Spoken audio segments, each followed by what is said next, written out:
Can you hear me? Okay, great. Yeah, hello, my name is Marius Hoggenmueller. I'm an interaction designer and PhD researcher from the University of Sydney and the Design Lab. My background is computer science, but now I'm more interested in how to design technologies and how to design technologies in a way that human can interact with them, and in particular for the context of the city. So how can technology be used to improve the quality of life in the city? And today I'm talking a bit about my research area, which is media architecture, urban prototyping, and also about my project here at Sydney in Chatswood, Woodie, which I have here next to me. It's a chalk drawing robot which I designed here for Vivid at Chatswood. Okay. So, as I mentioned before, I'm doing research in the field of media architecture. So like 10-15 years ago, architects began to use digital media as another material for buildings. And here you can see an example from the Unity Tower in Vienna, where you can see that through LED technology, through lighting technology, the structure of a building can be transformed into a dynamic image. So architecture basically becomes another dynamic layer. And here you can see different examples. There's a lot of different technologies that are used to activate buildings. And so like projections, mappings, what you can also see at the moment here at Chatswood, at the concourse, the large projection mapping. And in our research field, interaction designers became interested what are the opportunities to interact with buildings. So instead of interacting with a desktop computer or with a smartphone, how can people interact with buildings? And there are new challenges, like you have a huge distance between the person interacting with the building and you're also interacting in public space. So people might also feel embarrassed about interacting in public space. And here's another example about the integration of display technology into the building. So basically media architecture, it's not only about putting a screen in front of a building, but it's really about the architectural integration of display technology into the building, into the architectural structure. And now I quickly want to introduce a project which was my first project in the field of media architecture. It was in 2013, was part of my bachelor thesis, and I created different interfaces to interact with a media facade, with a dynamic building. And I was interested in having interaction modalities where you don't need a smartphone, where you don't basically need digital technology to interact with the building, but that it's barrier free, that everyone in the city can use this interface. And here's just a short overview about different interfaces that I developed. This one is based on the Microsoft Kinect, where you can use gestures to activate content. And this was a first test which I did in a techno club in Munich. So that's also really important to do early user testings and to try out this type of new technology. And then I came up with another idea, the visual turntable. Here people can draw on an old record with colors and then use a turntable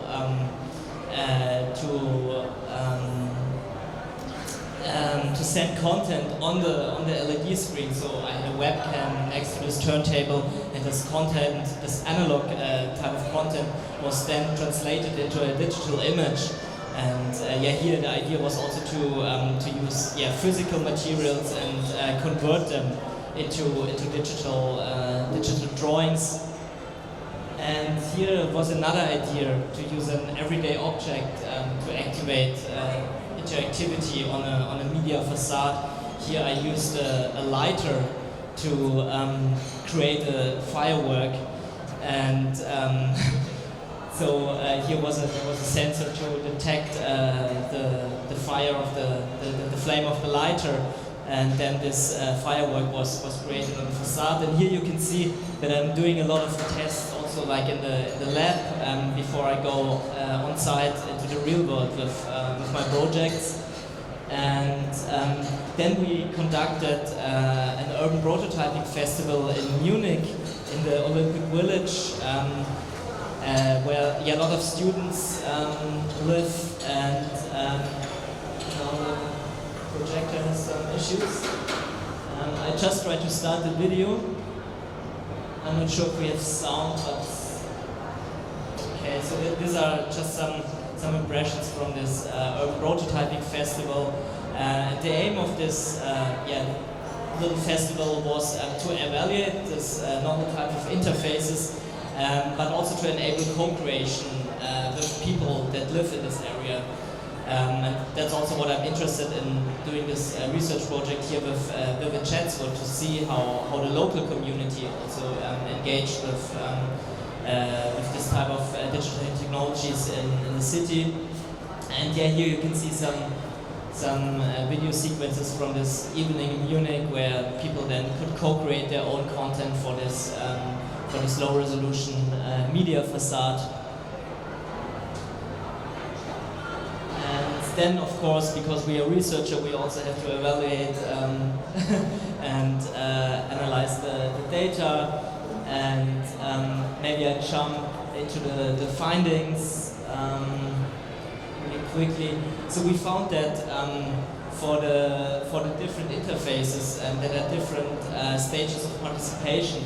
So the first stage was more like consuming. So people said that they really loved or liked to activate something on this media facade by just turning on a lighter. So this was more like consuming this type of content. But then often you also have this exploring phase where people maybe also use the technology or the interfaces in a novel way.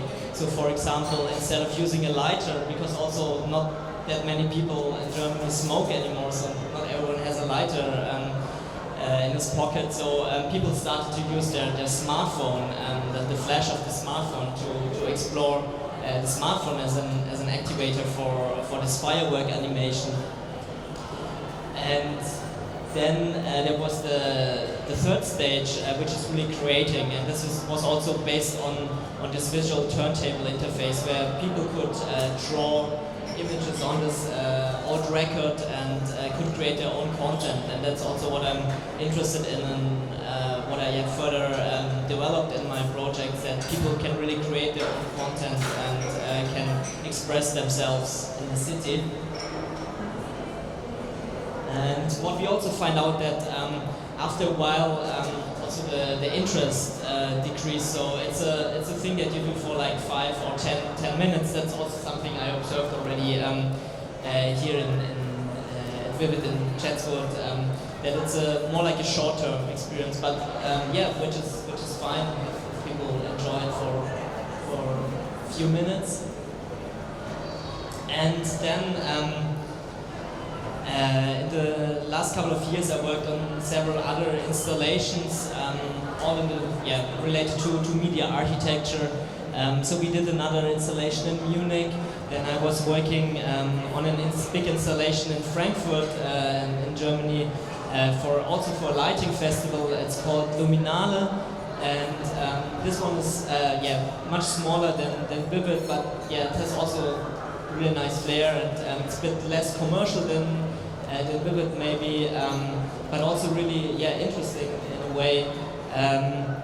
And then the biggest project so far was Vivid Sydney, which was a great experience to really work on such a huge huge project here for Vivid, and yeah, for I think Vivid is the biggest lighting festival in the world. So it was a really cool experience for me back in 2016 to work on a project for Vivid. And after doing all these projects for my this year's project, I was thinking what could be the next step. So I was working basically with LED technology and more with static installations, as you can see. And when I came up with the idea for Woodie, for my drawing robot, I thought it would be interesting to create a project which can be deployed really spontaneously in different areas of the city, which is of course not the case with this large media architecture installations, because you need power, you have to assemble the whole structure. So I was interested in a really mobile and ad hoc kind of media architecture installation, and then I created this. This was, I think, one year ago when I still was in Germany. I created this rendering,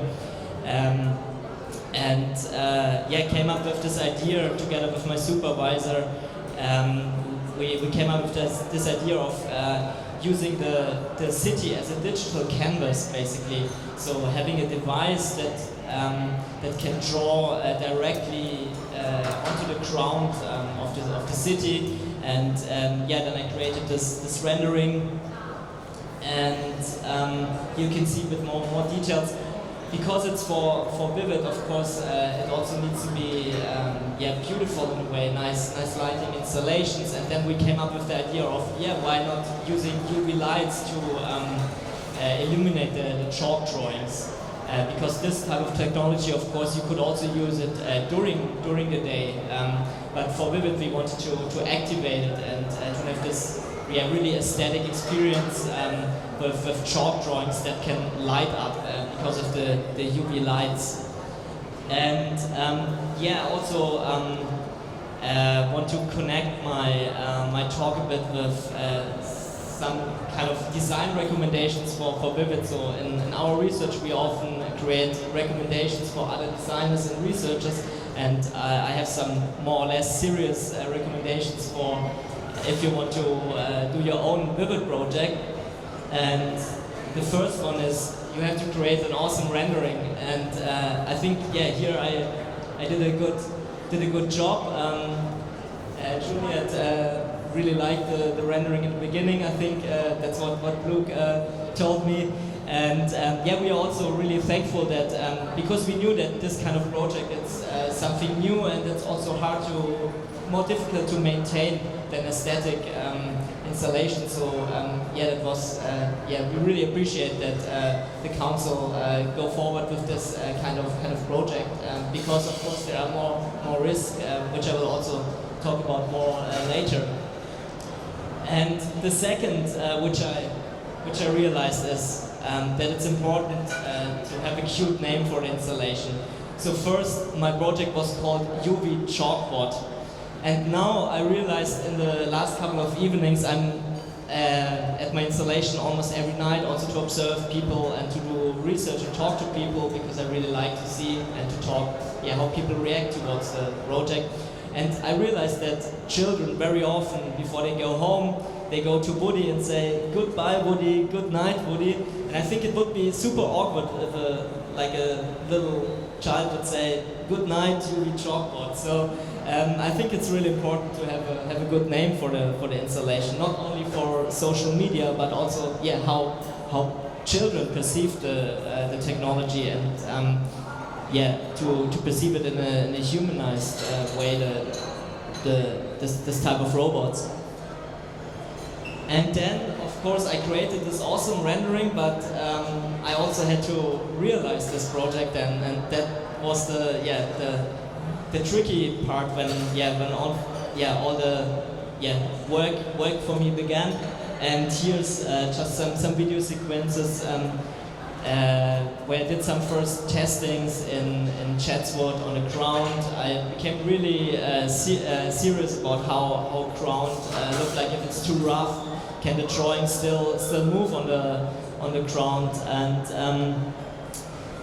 that's also my next design recommendation.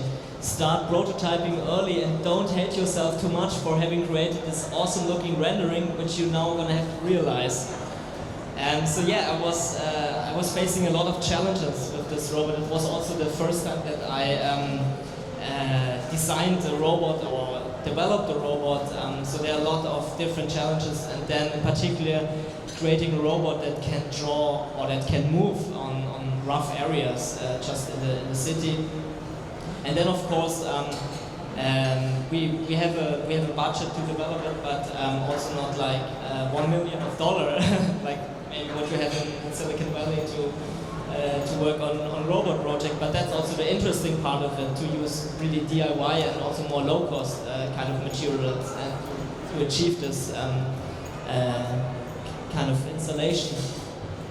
And then of course I also had to order a lot of different electronics, a lot also from China, from AliExpress, and I think I had more than 150 deliveries coming to my place, and that's my next recommendation. You should develop a good relationship to your neighbor, because he will be the person who gets all the delivery from China while you are working.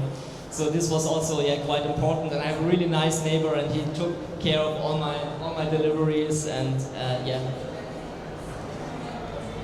And then the next step was, so I was, after a while, I achieved that the robot is moving around, but then of course I had to draw on the ground, because that's what my concept was about. So I did first testings in the lab on a carpet, and it still, it was more like some lines, and I was already happy that I could draw a little bit on the ground. And then I moved again to, was a few times in Chatswood to do testings on the actual ground. Here it was the first attempt to draw something like a flower, still, not how I imagined how it should look like. So I had to further develop and program the software, improve the mechanics of the robot. And then here this was another, I think, afternoon when we met Juliet in Chatswood to do some testings again, and then we realized quite soon that children are really attracted to the robot. So there was this little boy, and he was spent 5 or 10 minutes just sitting next to the robot. And that's also my next recommendation: do early testings with prospective users. And from this moment on, we realized that it's really attractive to kids. And even at this stage, the robot still looked more like a self-made bomb than how it was on the rendering. So at this stage I was quite happy that I could draw on the ground, that it was working, and that obviously also it attracted kids. But there was still this, here's just another video where we did some first testings with the UV lamps here in Chatswood, to see also if the luminescent chalk really will light up, and if we can have this nice aesthetic experience.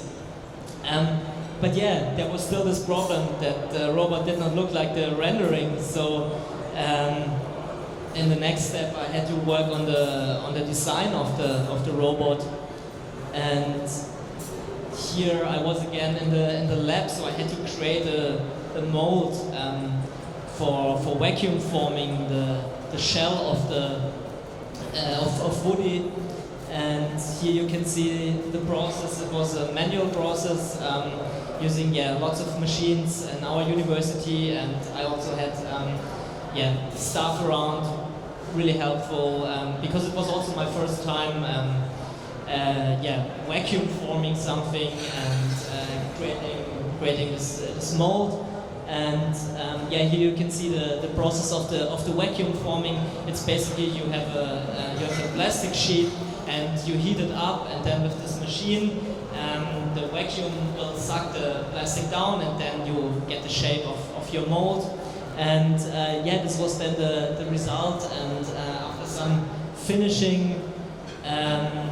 We had this nice looking shell, but because it was a manual process, that's also interesting in terms of using manual and digital tools.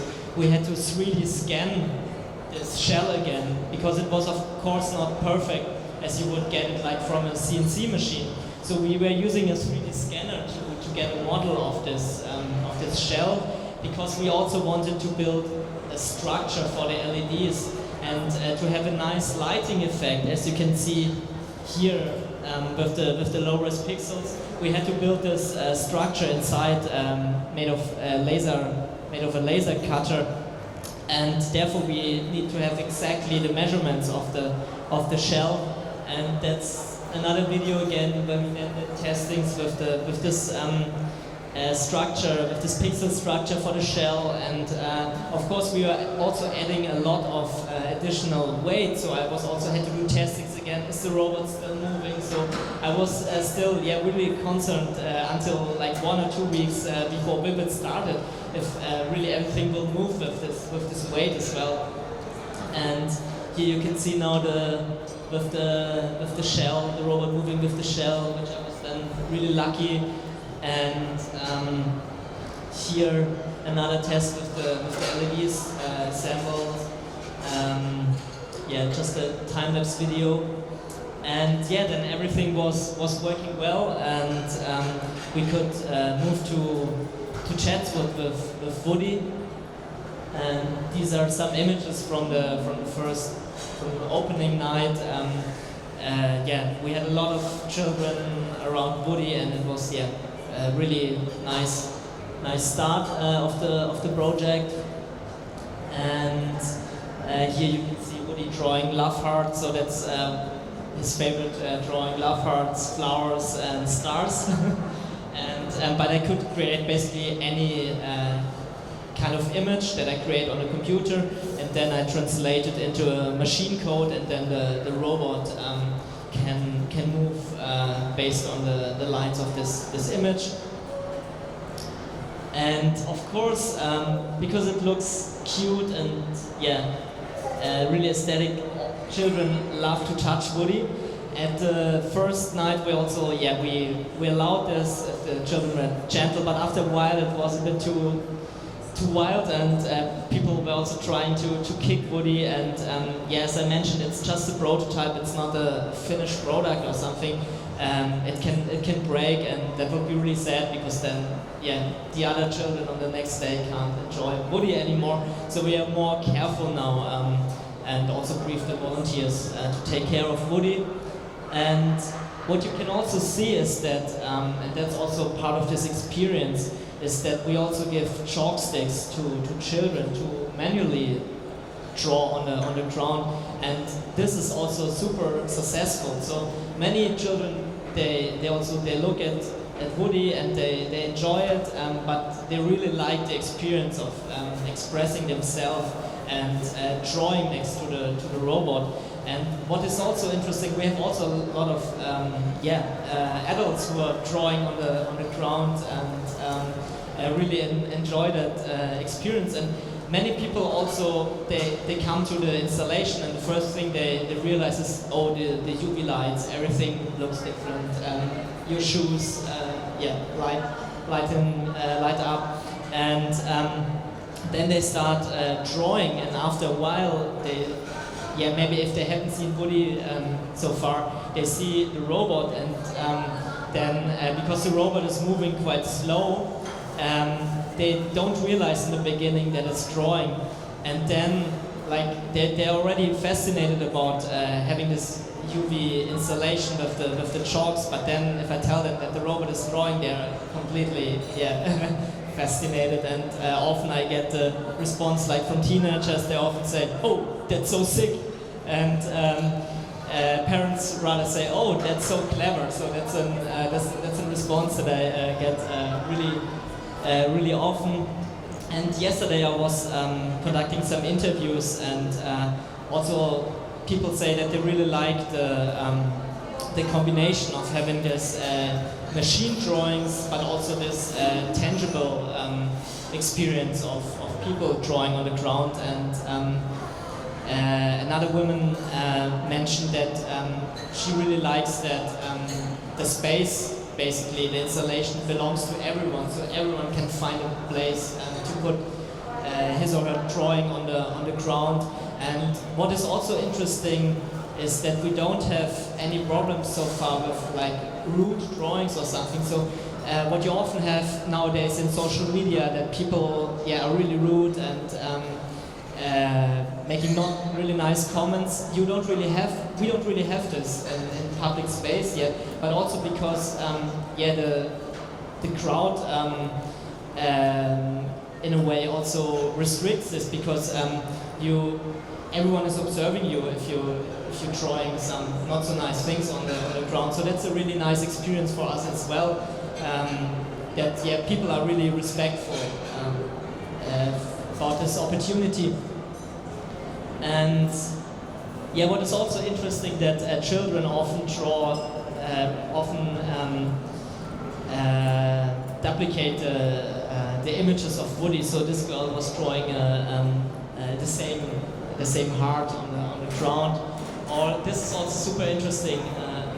Little boy is drawing a robot because he has this context of Woodie, and of course his robot looks completely different, but he still gets this connection and is drawing this robot on the ground. And people or children also observe the robot a lot. Some are really respectful and have also this distance, and they are more like looking what's the robot doing. They spend a lot of time there, also like sitting on the ground, because they want to see how the chalk stick, how this is working. So it's really interesting. And then because you can move around the robot, you can see it from different perspectives, and then they spend quite a lot of time just to explore how the robot works. And then I can also, if they're interested, I can show them on my iPad how I can control it. So many people are also, the next step is they want to understand really how it works. Some parents ask what kind of computer is inside the robots, and that's very interesting. And also to see the different reactions from kids. So there are a lot of kids who want to understand the robot, so they're probably becoming our next engineers. And then there are also some children who want to kick Woodie. They're probably becoming the next Cristiano Ronaldo. So it's really different how children react to this installation. And that's also one of my favorite images. These two brothers. I think it's now also on the official Vivid website, the image for the installation. And this was really cute.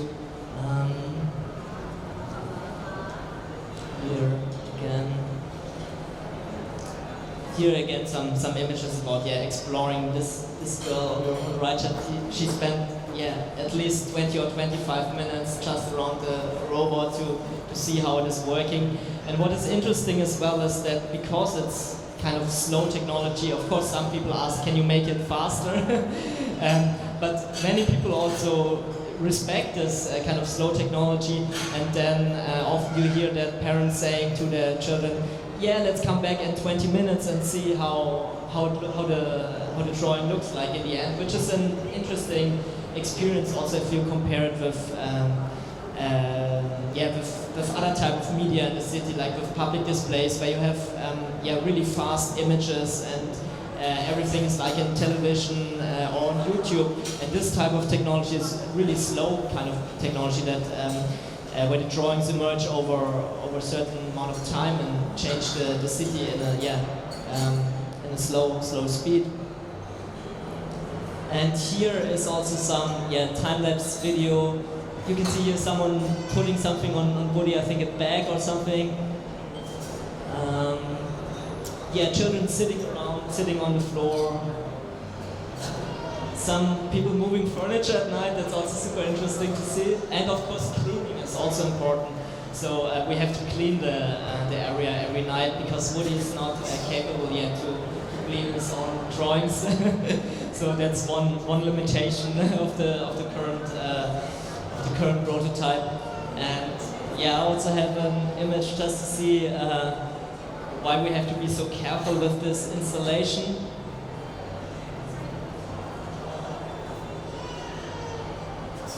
because yeah, something like this happens almost every night that children want to sit on Woodie, and of course we also have volunteers who will explain to the parents to take care of their kids, and of course it's really attractive and children want to touch it, and of course not everyone is aware that it's not a finished product and that it can break. Yeah.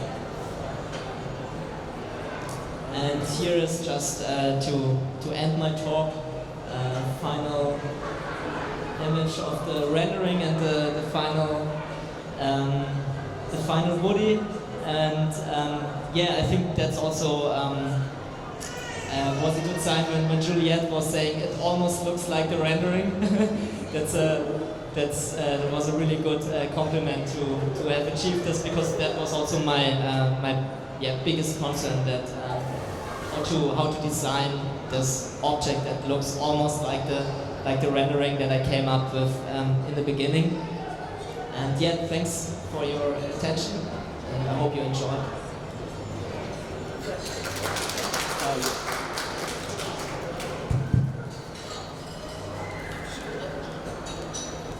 Thanks, Marius. If anyone's got any questions,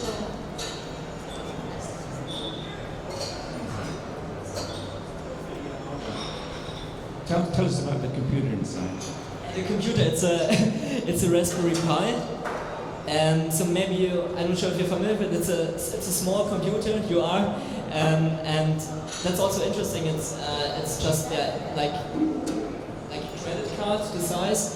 And yesterday a volunteer was asking me, oh, this must be super expensive, this Raspberry Pi, but it's not.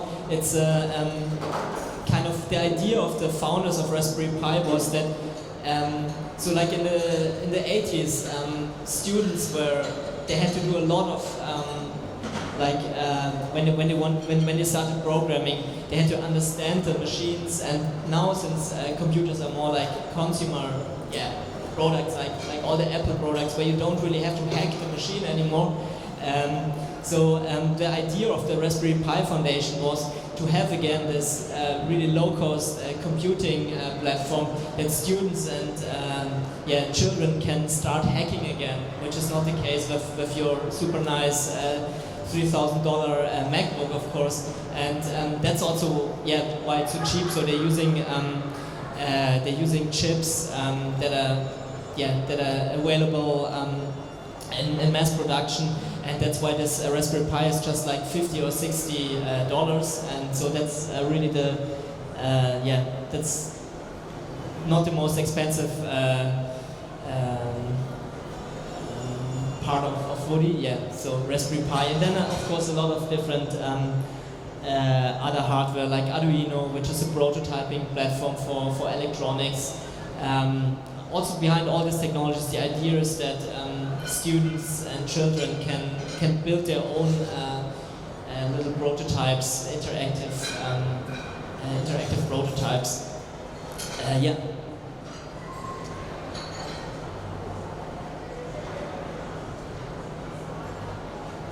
What do you see the future for Woodie?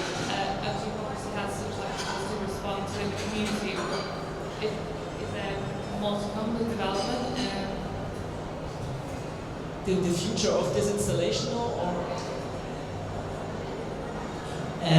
so I want to use it for another. It's part of my PhD research, and I want to further develop the idea of using it for urban data visualizations. So I would like to place it somewhere at the university campus for a few days and connect it with real-time urban data. So, for example, how much was the information about, for example, weather or air quality, carbon dioxide, all this information that we are collecting within a city, but that is often not visible because it's just somewhere online. So I would like to create basically visualizations on the ground, have them connected with real-time data, and I'm also interested because with digital content you can just erase it, but with chalk drawings on the ground,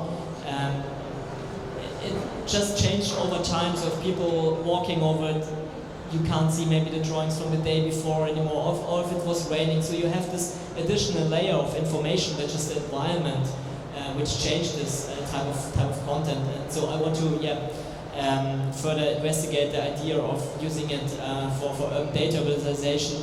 And another idea is also that these data visualizations will be drawn like a hopscotch field, that children and people can also that it's more like embodied interaction, that they can physically experience this data visualization. That it's nothing what you just look on your iPad or on your mobile phone, but that's something that you can really experience in urban space. I've noticed that kids could have pushed the robot. Is there any mechanism to maintain the the geometric accuracy of the drawings? Because they can move it by drawing it. So for now, there's no such mechanism or maintenance. The only thing that I have is there's a shock sensor. And that's also if the ground is too rough. Sometimes the motors can stuck, and as soon as this happens, the robot will detect this, and then it will just pause. So then someone, like a volunteer or myself, has to move the robot a little bit, and then we can start, we can resume the drawing. Yes, but there's no mechanism otherwise. So, but yeah, if children push it, then also this shock sensor will be activated. Would you consider connecting it to social media so people can upload other drawings for it to draw? That's something people often ask.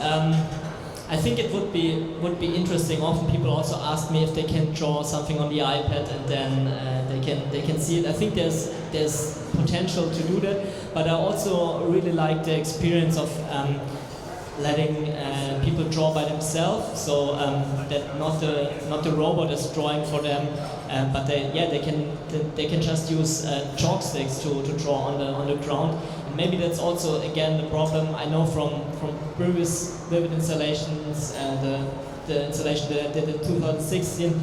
The initial idea was also we had this LED installation, and the initial idea was also that people can write text messages to the installation that is shown on the installation. But the problem is that you always need someone who is curating this kind of content, because you never know if someone is writing stupid messages. And that's also my experience here, that we don't have any rude drawings or messages so far. I think yesterday we had the first political message, which was free Julian Assange, and next to it was then after a while free beer and free hamburger. So if that's all, I think that's fine. But that's why I'm not so interested to connect it to social media, because for me it's more like maybe also an opposite media channel to social media. So yeah. Marius, I was cleaning the site last night, so I was there at about 10:30 to 11. And you were cleaning last night. Oh, thank you. And I was amazed. So it was probably about as big as this area here, the drawn on space. Every part of that area was covered in chalk. Yeah. It was amazing. And I, like you, was just also amazed by the engagement of older people. Not just the children, but teenagers, young adults, families.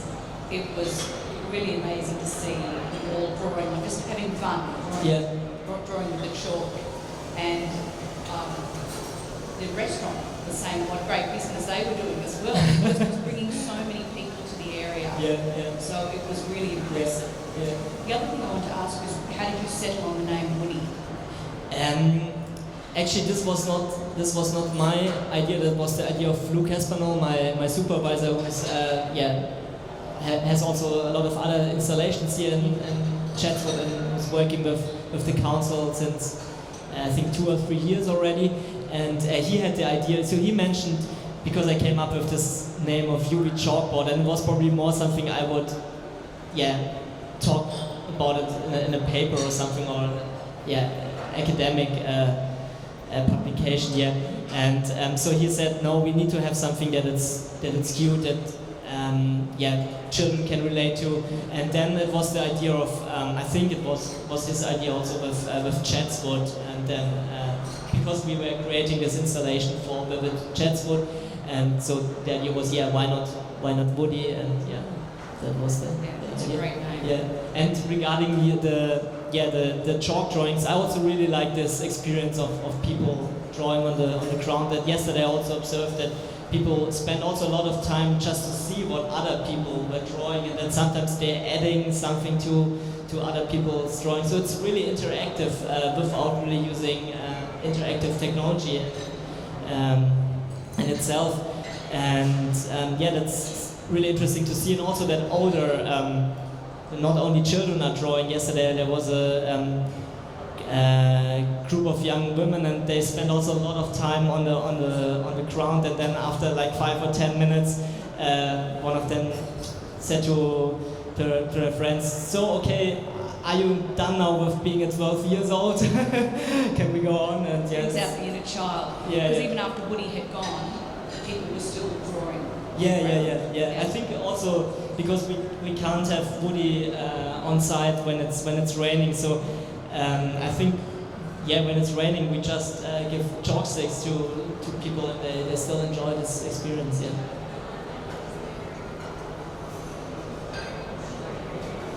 How will Woodie improve the urban planning and design of cities in the future, in your opinion? That's a good question. I think so. For now, it was really this kind of playful intervention. But I think it's also, and I'm a friend of mine. He's starting at the moment, a business on community engagement, and he's also really interested in this type of technology. And he used like chalk as a medium before for community engagement platforms, that people can raise their opinion and come up with ideas of improvement for city development. So I think there might be potential that for example, you could use Woodie to ask questions on public space, and then people can add their opinions through physical drawings and things like that. Yeah, that's one opportunity how to use it as a tool for community engagement. Sorry, improving the passive surveillance of cities, so such as safety and the economy of cities, and broader impacts on society. Robots like these. What I'm also interested is like not using it as a surveillance robot. So for example, I think Dubai is launching now like police officer robots, and also these robots, they look really like a human in a way, and it's also this kind of design that is maybe not really the best for cities. So we are really interested of course, all these different technologies, autonomous transportation, which will come in the next future. It's all really important, but we are also more interested in considering robots as a playful tool. Instead of just having this functional type of robots. Yeah.